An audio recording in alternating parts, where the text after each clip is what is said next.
आज बात संसद की तस्वीरों की, क्योंकि आज 18वीं लोकसभा का पहला दिन था और संसद की मौजूदा अंकगणित देखने के बाद जैसा कि तय था, विपक्ष ने संसद के फर्स्ट डे फर्स्ट शो में ही अपने तेवर साफ कर दिए कि वो सरकार को हनीमून पीरियड भी एंजॉय नहीं करने देगा। तो वहीं संसद में बीजेपी भले ही बदली हुई स्ट्रेंथ के साथ मौजूद हो, लेकिन प्रधानमंत्री मोदी पर इन बदले हुए आंकड़ों का कुछ खास असर नजर आया नहीं और वो भी पुराने तेवर में ही नजर आए। उन्होंने न सिर्फ विपक्ष की धुलाई की, बल्कि इमरजेंसी को लेकर के विपक्ष के संविधान वाले दाव पर भी जोरदार प्रहार किया। और इसलिए हम आज संसद की पूरी कार्यवाही को डिकोड करने के साथ उसके मायने तो समझाएंगे ही, लेकिन सबसे पहले आपको संसद के फर्स्ट डे फर्स्ट शो की कुछ झलकियां दिखाते हैं।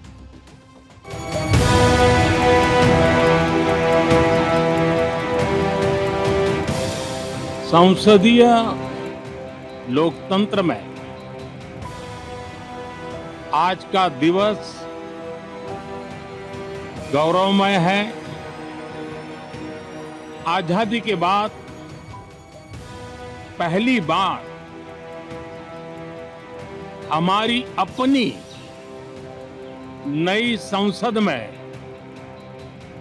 ये शपथ समारोह हो रहा है। कल 25 जून को भारत के लोकतंत्र में जो काला धब्बा लगा था, उसके 50 वर्ष हो रहे हैं। हिंदुस्तान के कॉन्स्टिट्यूशन को कोई शक्ति नहीं छू सकती। मैं देशवासियों का आज विश्वास दिलाता हूं कि हमारे तीसरे कार्यकाल में हम पहले से 3 गुना ज्यादा मेहनत करेंगे। देश को एक अच्छे विपक्ष की आवश्यकता है, जिम्मेवार विपक्ष की आवश्यकता है।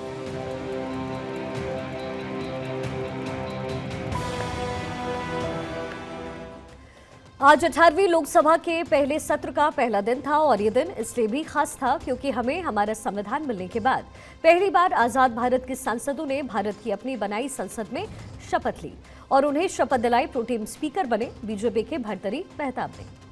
शपथ दिलाने से पहले वो राष्ट्रपति भवन पहुंचे, जहां राष्ट्रपति द्रौपदी मुर्मू ने उन्हें पद की शपथ दिलाई और इसके बाद वो संसद पहुंचे और फिर उनकी अध्यक्षता में नवनिर्वाचित सांसदों का शपथ समारोह शुरू हुआ।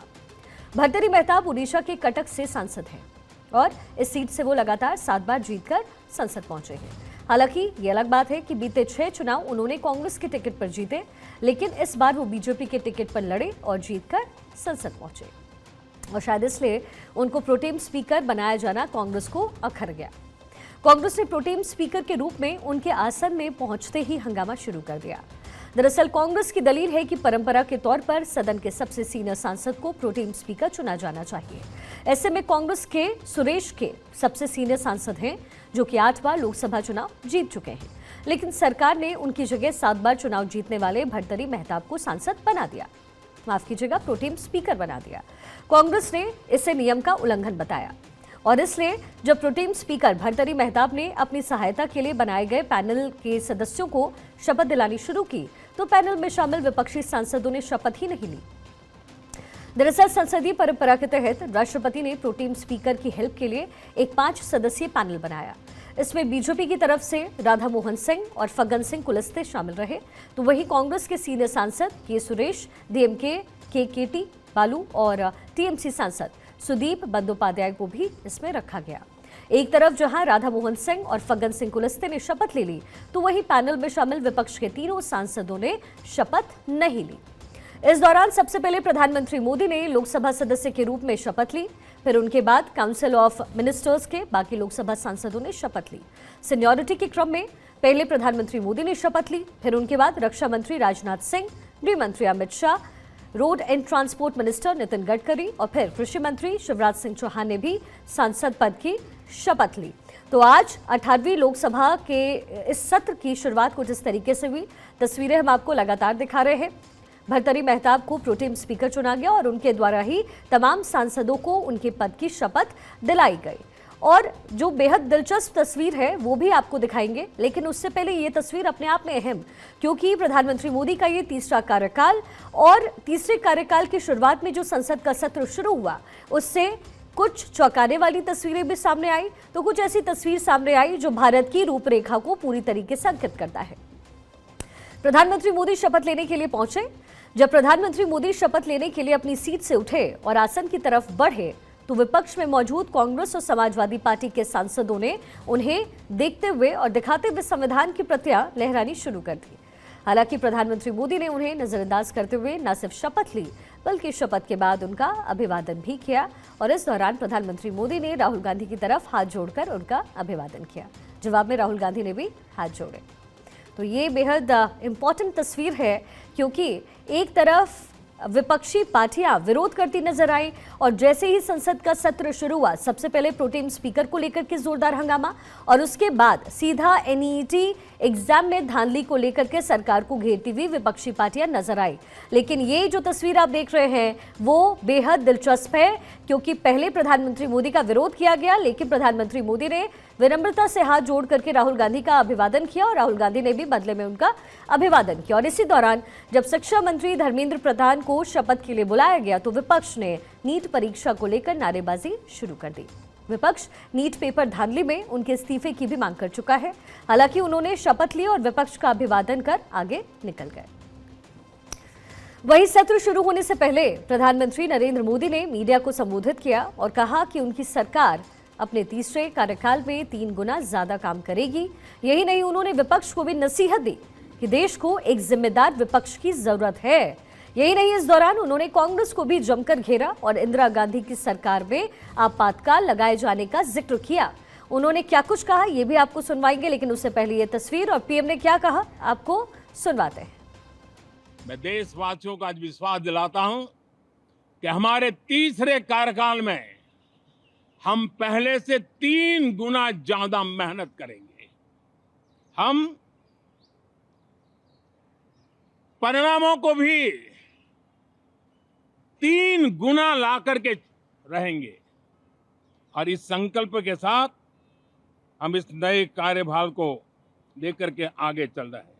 देश को एक अच्छे विपक्ष की आवश्यकता है, जिम्मेवार विपक्ष की आवश्यकता है और मुझे पक्का विश्वास है कि इस 18वीं लोकसभा में हमारे जो सांसद जीत करके आए हैं वो सामान्य मानवीय की इन अपेक्षाओं को पूर्ण करने का प्रयास करेंगे। कल 25 जून को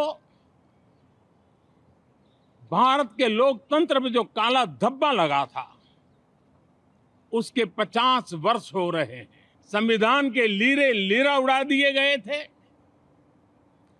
देश को जेल खाना बना दिया गया था, लोकतंत्र को पूरी तरह दबोच दिया गया था। तो कुल मिलाकर के उन्होंने साफ कर दिया कि एनडीए की सीटें भले ही कम हो गई हों लेकिन उनके तेवर में कोई कमी नहीं आएगी और वो विपक्ष को हावी होने का कोई मौका नहीं देने वाले। तो वही संविधान बदल देंगे कि नैरेटिव से संसद में खुद को मजबूत करने वाला विपक्ष भी इस रणनीति को नेक्स्ट लेवल तक ले जाने की तैयारी में है। और शायद इसलिए जब 18वीं लोकसभा में संसद सत्र के पहले ही दिन राहुल गांधी समेत विपक्ष के ज्यादातर सांसद अपने हाथों में संविधान की प्रतियां थामकर संसद पहुंचे और कैबिनेट की शपथ के दौरान संविधान की प्रतियां लहराते नजर आए। हालांकि प्रधानमंत्री मोदी ने जो विपक्ष की इस स्ट्रैटेजी पर इमरजेंसी वाला कार्ड चला तो कांग्रेस भड़क गई। क्या कहा आपको सुनवाते हैं। देखो 100 बार यही बात बोलेंगे और इमरजेंसी के 50 साल हो रहे बोले तो तुम इमरजेंसी से without declaring emergency you are doing it. इसीलिए हर बार वही बात बोल के आप कितने दिन ऐसा ही अपनी हुकूमत करना चाहते हैं। जो आक्रमण प्रधानमंत्री जी अमित शाह जी कॉन्स्टिट्यूशन पर संविधान पे कर रहे हैं वो हमारे लिए एक्सेप्टेबल नहीं है, वो हम होने नहीं देंगे। इसीलिए हमने कॉन्स्टिट्यूशन ओथ लेते हुए हमने कॉन्स्टिट्यूशन पकड़ा था। हमारा संदेश जा रहा है हिंदुस्तान के कॉन्स्टिट्यूशन को कोई शक्ति नहीं छू सकती है। तो ये तो भी संसद सत्र में सियासत की बात। अब दिखाते हैं संसद के कुछ अलग रंग जो इन तस्वीरों में साफ तौर पर झलक रहे हैं। पहला रंग है समाजवादी परिवार का। परिवार इसलिए क्योंकि इस बार मुलायम सिंह परिवार के ही 4 फैमिली मेंबर जीतकर संसद पहुंचे। इसके अलावा समाजवादी पार्टी के कुल 37 सांसद जीतकर संसद पहुंचे और इस तरह से देखें तो सपा कांग्रेस के बाद विपक्ष की दूसरी सबसे बड़ी पार्टी है और जब ये सभी सांसद संसद में दाखिल हुए तो दूर से ही अलग नजर आए। और इसकी वजह थी उनकी लाल समाजवादी टोपी। ये सभी सांसद अपने सिर में समाजवादी पार्टी की पहचान लाल टोपी पहनकर संसद पहुंचे और अलग से ही नजर आए। एक तरफ जहां सदन के अंदर माहौल गर्म नजर आया, पक्ष विपक्ष में हल्की तकरार नजर आई, तो वहीं सदन के बाहर माहौल कुछ अलग दिखाई दिया। अपने भाषणों में कांग्रेस और विपक्ष पर आग उगलने वाला केंद्रीय मंत्री गिरिराज सिंह संसद के बाहर कांग्रेस नेताओं से गर्मजोशी से मिलते हुए नजर आए। दरअसल लंच के वक्त जब सभी सांसद सदन से बाहर निकले तो इसी दौरान गिरिराज सिंह का कांग्रेस सांसद केसी वेणुगोपाल और के सुरेश से सामना हुआ और इसके बाद उन्होंने गर्मजोशी से एक दूसरे का स्वागत किया और बातचीत की। अब उम्मीद है कि आने वाले वक्त में सदन के अंदर भी एक दूसरे के प्रति ऐसा ही व्यवहार नजर आएगा ताकि संसद पूरी क्षमता से चलाई जा सके। तो वहीं सीकर से सांसद अमर राम की तस्वीरें भी सोशल मीडिया पर खूब वायरल है, क्योंकि वो जब शपथ के लिए अपने सरकारी आवास से निकले तो इसके लिए उन्होंने अपनी कार नहीं बल्कि ट्रैक्टर को चुना। वो खुद ट्रैक्टर चलाते हुए संसद पहुंचे। उन्होंने कहा कि किसान आंदोलन के वक्त किसानों के ट्रैक्टरों को दिल्ली में घुसने से रोका गया था। ऐसे में वो ट्रैक्टर लेकर के न सिर्फ दिल्ली पहुंचे हैं बल्कि संसद जा रहे हैं। वैसे इस बार सांसदों का ये जो शपथ समारोह था वो अनेकता में एकता और सांस्कृतिक विभिन्नता का सबसे सटीक उदाहरण भी है, क्योंकि इस बार सांसदों ने ही नहीं कई केंद्रीय मंत्रियों ने अपनी मातृभाषा में शपथ ली। केंद्रीय मंत्री एच.डी. कुमारस्वामी और प्रहलाद जोशी ने कन्नड़ में शपथ ली, जबकि धर्मेंद्र प्रधान और जुएल ओराम ने उड़िया भाषा में शपथ ली। तो वहीं सर्बानंद सोनोवाल ने असमिया में और केंद्रीय मंत्री के राम मोहन नायडू और जी किशन रेड्डी ने तेलुगु भाषा में शपथ ली। वहीं केंद्रीय मंत्री सी.आर. पाटिल ने गुजराती में शपथ ली, तो डॉक्टर जितेंद्र सिंह डोंगरी भाषा में शपथ लेते हुए नजर आए। केरल से जीतकर मंत्री बने सुरेश गोपी ने मलयालम, तो सुकांता मजुमदार ने बंगाली भाषा में शपथ ली, जबकि केंद्रीय मंत्री दुर्गादास उर्के ने संस्कृत भाषा में शपथ ली। इसलिए हम कह रहे हैं कि अनेकता में एकता की पहचान आज संसद के अंदर नजर आई। 2019 में कुल 212 सांसद ऐसे थे जिन्होंने हिंदी में शपथ ली। इसके बाद दूसरा नंबर अंग्रेजी का था, जिसमें 54 सांसदों ने शपथ ली थी, जबकि तीसरे नंबर पर 44 सांसदों ने संस्कृत भाषा में शपथ ली। वहीं 39 ने तमिल, 36 ने मराठी, 26 ने कन्नड़, 24 ने तेलुगु और 21 सांसदों ने बंगाली भाषा में 2019 में शपथ ली थी। अब ये तो हुई संसद के पहले दिन की बात। अब बात पूरे सत्र की, क्योंकि आपके लिए ये जानना भी जरूरी है कि इस सत्र में आगे आगे होगा क्या। 24 से 25 जून यानी 2 दिन सांसदों का शपथ ग्रहण यानी आज और कल। 26 जून को स्पीकर का चुनाव होगा। 27 जून को राष्ट्रपति द्रौपदी मुर्मू का अभिभाषण होगा। 28 जून को प्रधानमंत्री कराएंगे मंत्रिपरिषद का परिचय। 1 से 3 जुलाई अभिभाषण पर धन्यवाद प्रस्ताव पर चर्चा और फिर जवाब। तो ये सिलसिलेवार तरीके से होने वाला है, यानी आज से लेकर के ये संसद का सत्र जब तक चलेगा तब तक।